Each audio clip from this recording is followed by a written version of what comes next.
বাংলাদেশ জাতীয়তাবাদী দলের রাষ্ট্রপতি প্রার্থী হয়েছেন দলের সংগ্রামী মহাসচিব মির্জা ফখরুল ইসলাম আলমগীর।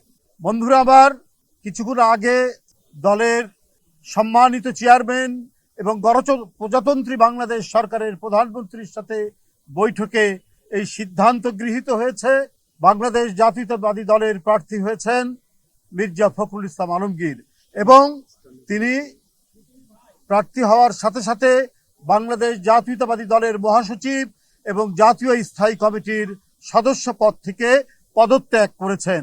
এই বিষয়টি আপনাদের সামনে আমরা সারা জাতিকে অবহিত করলাম। মিটিং চলমান আছে এবং দলের পক্ষ থেকে তো আগেই আমাদের দলের সম্মানিত চেয়ারম্যান এবং প্রধানমন্ত্রী তার কাছে দায়িত্ব দেওয়া আছে, তিনি যে প্রক্রিয়ায় যেভাবেই হোক তিনি সেই নিয়ে মতামত নিয়ে তিনি সেটা জানাবেন, সেটা আপনারা পরে জানতে পারবেন। এখন শুধু দলের রাষ্ট্রপতি প্রার্থী মির্জা ফখরুল ইসলাম আলমগীরের নাম আমরা ঘোষণা করলাম এবং ইতিমধ্যে তিনি মহাসচিব এবং জাতীয় স্থায়ী কমিটির সদস্য থেকে পদত্যাগ করেছেন। ধন্যবাদ, থ্যাংক ইউ। হ্যাঁ করেছেন, বললাম তো, আমি দুইবার বলেছি মহাসচিব এবং জাতীয় স্থায়ী কমিটির সদস্য, এই দুইটা থেকে ইতিমধ্যেই তিনি পদত্যাগ করেছেন এবং দলের প্রার্থী হয়েছেন মির্জা ফখরুল ইসলাম আলমগীর।